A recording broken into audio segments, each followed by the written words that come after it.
आवश्यक सूचना। ये कहानी पूर्ण रूप से काल्पनिक है। इस वीडियो में दिखाए गए सभी पात्र, स्थान, घटनाएं और संवाद केवल मनोरंजन के उद्देश्य से बनाए गए हैं। इस कहानी का किसी भी जीवित या मृत व्यक्ति, वास्तविक घटना, स्थान या धार्मिक मान्यताओं से कोई संबंध नहीं है। ये वीडियो किसी भी प्रकार के अंधविश्वास, डर या कुरीतियों को बढ़ावा देने के लिए नहीं है। इसका उद्देश्य केवल मनोरंजन और एक भावनात्मक संदेश देना है। कृपया इसे केवल एक काल्पनिक कहानी के रूप में देखें। नमस्कार दोस्तों, आप सभी का स्वागत है आपके अपने YouTube चैनल पर। अगर वीडियो आपको पसंद आए तो लाइक करें, शेयर करें और चैनल को सब्सक्राइब करना बिल्कुल ना भूलें। आप सुन रहे हैं मिट्टी की कसम।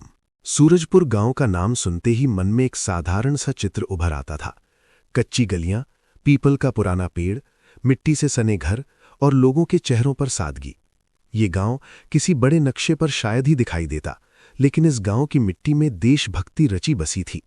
हर घर के आंगन में तुलसी का पौधा था और दीवारों पर कभी न कभी तिरंगे के रंग उकेरे गए थे। सूरजपुर के लोग गरीब थे, लेकिन आत्मसम्मान से भरपूर। वे कम बोलते थे, पर जब बात देश की आती तो उनकी आंखों में आग जल उठती थी। इसी गांव में एक छोटा सा घर था, मिट्टी और खपरेल से बना हुआ। उसी घर में जन्म लिया था अमन ने। उसके पिता रामस्वरूप एक साधारण किसान थे। सुबह सूरज निकलने से पहले खेतों की ओर निकल जाते और शाम को थके हुए लौटते। मां शारदा देवी घर संभालती थीं, चूल्हा, पशु और बेटे की परवरिश।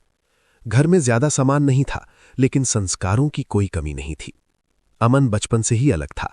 दूसरे बच्चे जहां खेलकूद और शरारतों में लगे रहते, वहीं अमन को कहानियां सुनना पसंद था, खासकर देशभक्ति की कहानियां। जब भी स्कूल में स्वतंत्रता सेनानियों के बारे में पढ़ाया जाता, वो सबसे आगे बैठकर सुनता। भगत सिंह, चंद्रशेखर आजाद, सुभाष चंद्र बोस, ये नाम उसके लिए सिर्फ नाम नहीं थे, बल्कि आदर्श थे। एक दिन शाम को जब अमन अपने पिता के साथ खेत से लौट रहा था, उसने पूछा, बाबूजी, ये देश क्या होता है? रामस्वरूप रुक गए। उन्होंने जमीन से थोड़ी मिट्टी उठाई, अमन की हथेली पर रख दी और कहा, बेटा, यही देश है। ये मिट्टी, ये हवा, ये लोग और इसके लिए बहाया गया खून। उस दिन अमन ने पहली बार मिट्टी को गौर से देखा था। वो मिट्टी उसके लिए सिर्फ मिट्टी नहीं रही। स्कूल में अमन पढ़ाई में तेज था। शिक्षक उसे बहुत पसंद करते थे। 15 अगस्त और 26 जनवरी को होने वाले कार्यक्रमों में वही भाषण देता। जब वो मंच से जय हिंद बोलता तो लोगों को लगता जैसे कोई बड़ा नेता बोल रहा हो। उसकी आवाज में आत्मविश्वास और शब्दों में सच्चाई होती थी। समय बीतता गया। अमन किशोर से युवा बन गया। शरीर मजबूत, आंखों में चमक और मन में एक ही सपना, भारतीय सेना में जाना। गांव के लोग कभी उसकी पीठ थपथपाते तो कभी डराते। सीमा पर जान का खतरा होता है। अमन बस मुस्कुरा देता। उसे डर नहीं लगता था, क्योंकि उसने मन ही मन खुद से वादा कर लिया था, अगर जरूरत पड़ी तो वो देश के लिए जान भी दे देगा। जब उसने अपने माता पिता को बताया कि वो सेना की भर्ती परीक्षा देना चाहता है, मां की आंखें भर आईं। बेटा, फौज का रास्ता बहुत कठिन है, शारदा देवी ने कांपती आवाज में कहा। अमन ने उनके चरण छूते हुए कहा, मां, अगर देश सुरक्षित रहेगा तभी तो हम सब सुरक्षित रहेंगे। रामस्वरूप ने कुछ नहीं कहा। उन्होंने बस अमन के कंधे पर हाथ रखा। वो स्पर्श ही उनकी स्वीकृति थी। भर्ती की तैयारी आसान नहीं थी। रोज सुबह 4 बजे उठना, दौड़ लगाना, पढ़ाई करना। कई बार शरीर जवाब दे देता, लेकिन मन नहीं। गांव की कच्ची सड़कों पर दौड़ते हुए अमन खुद से कहता, अगर आज थक गया तो कल देश मुझ पर कैसे भरोसा करेगा? आखिर वो दिन आया जब चयन सूची में अमन का नाम था। पूरे गांव में ढोल बजे, मिठाइयां बांटी गईं। मां ने तिलक लगाया, पिता ने पहली बार उसे सीने से लगाया। आज मुझे अपने बेटे पर गर्व है, रामस्वरूप की आवाज भर्रा गई थी। ट्रेन से जाते समय अमन ने खिड़की से बाहर झांका। गांव पीछे छूट रहा था, लेकिन उसके दिल में बस रहा था। उसे पता था, अब उसका जीवन सिर्फ उसका नहीं रहा। सेना में प्रशिक्षण बेहद कठिन था। सुबह से रात तक अनुशासन, नियम और कड़ा अभ्यास।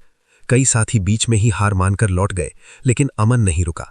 जब भी थकान होती, वो आंख बंद कर गांव की मिट्टी और मां का चेहरा याद करता। कुछ महीनों बाद अमन की तैनाती सीमा क्षेत्र में हो गई। ठंडी हवाएं, बर्फीली रातें और हर पल खतरा। पहली बार गोलियों की आवाज सुनकर उसका दिल तेज धड़का, लेकिन उसने खुद को संभाल लिया। मैं सैनिक हूं, उसने खुद से कहा। वो अपने साथियों के साथ जल्दी घुल मिल गया। सब उसे ईमानदार और निडर मानते थे। अमन अक्सर कहता, हम यहां इसलिए हैं ताकि हमारे देशवासी चैन की नींद सो सकें। एक रात जब सब कुछ शांत लग रहा था, अचानक गोलियों की आवाज गूंज उठी। दुश्मन ने अचानक हमला कर दिया था। चारों ओर अफरा तफरी मच गई। अमन ने तुरंत मोर्चा संभाला। गोलियां चल रही थीं, धमाके हो रहे थे, लेकिन अमन का ध्यान सिर्फ एक बात पर था, चौकी बचानी है। तभी उसने देखा कि दुश्मन का एक सैनिक भारी विस्फोटक लेकर आगे बढ़ रहा है। अगर वो चौकी तक पहुंच गया तो सब कुछ खत्म हो सकता था। अमन के पास समय नहीं था। उसने रेडियो पर संदेश भेजा, दुश्मन बम लेकर आगे बढ़ रहा है, मैं उसे रोकता हूं। उसके साथियों ने चिल्लाकर रोका, लेकिन अमन नहीं रुका। उसने दौड़ लगाई। गोलियां उसके आसपास से गुजर रही थीं। एक पल के लिए उसे मां की आवाज सुनाई दी, पिता का चेहरा दिखा, गांव की गलियां याद आईं। उसने खुद से कहा, अगर आज मैं रुक गया तो मेरा देश रोएगा। अगले ही पल एक जोरदार धमाका हुआ। पहाड़ गूंज उठा, आसमान धुएं से भर गया। सुबह जब धुआं छटा, चौकी सुरक्षित थी, लेकिन अमन नहीं था। उसकी शहादत की खबर जब सूरजपुर पहुंची तो पूरा गांव सन्न रह गया। मां की आंखों से आंसू बह रहे थे, लेकिन चेहरा गर्व से ऊंचा था। मेरा बेटा देश के लिए गया है, उन्होंने कहा। तिरंगे में लिपटा अमन जब गांव आया तो हर आंख नम थी। बच्चे, बूढ़े, जवान, सबकी जबान पर एक ही शब्द था, शहीद। आज सूरजपुर के स्कूल के बाहर अमन की प्रतिमा है। बच्चे रोज उसे देखकर सलाम करते हैं। गांव की मिट्टी आज भी वही है, लेकिन उसमें अब अमन का लहू भी मिला हुआ है। और यही मिट्टी आने वाली पीढ़ियों को सिखाती है, देश सिर्फ एक जमीन नहीं होता, वो एक कसम होती है जो कुछ लोग अपने लहू से निभाते हैं। भारत, ये शब्द केवल एक नाम नहीं है, ये हमारी पहचान है, हमारा स्वाभिमान है और हमारे अस्तित्व की आत्मा है। देशभक्ति कोई एक दिन की भावना नहीं होती, न ही ये केवल तिरंगे को सलाम करने या नारे लगाने तक सीमित होती है। सच्ची देशभक्ति वो एहसास है जो हर सांस के साथ हमारे दिल में धड़कता है और हमें अपने कर्तव्यों की याद दिलाता है। हम जिस आज़ादी में सांस ले रहे हैं, जिस शांति से अपने घरों में सोते हैं और जिस विश्वास के साथ अपने भविष्य के सपने देखते हैं, उसके पीछे असंख्य बलिदान छिपे हुए हैं। किसी सैनिक की जागती रात, किसी माँ की सूनी गोद और किसी पिता की अधूरी उम्मीदें हमें ये याद दिलाती हैं कि ये आज़ादी हमें यूं ही नहीं मिली है।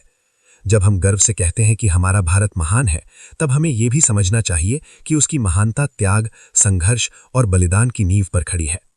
हमारे स्वतंत्रता सेनानियों ने हमें सिर्फ एक आज़ाद देश नहीं दिया, बल्कि हमें जीने का साहस और सही राह पर चलने की प्रेरणा भी दी है। भगत सिंह की मुस्कान में भी देश के लिए मर मिटने का जज्बा था। सुभाष चंद्र बोस के हर कदम में बलिदान की भावना थी और महात्मा गांधी के सत्य और अहिंसा में राष्ट्र का भविष्य छिपा था। उन्होंने हमें ये सिखाया कि देशभक्ति केवल शब्दों से नहीं, कर्मों से साबित होती है। आज के समय में देशभक्ति का अर्थ बदल गया है। अब देश को केवल हथियारों से नहीं, बल्कि ईमानदारी, एकता और जिम्मेदारी से मजबूत करना होगा। सच्चा देशभक्त वही है जो अपने कर्तव्यों को समझे और उन्हें पूरी निष्ठा से निभाए। जब एक किसान खेत में पसीना बहाता है, एक शिक्षक बच्चों का भविष्य संवारता है, एक डॉक्टर बिना थके मरीजों की सेवा करता है और एक सैनिक सीमा पर खड़ा होकर हमारी सुरक्षा करता है, तब देशभक्ति जीवित रहती है। देश सरकार से नहीं, नागरिकों से बनता है।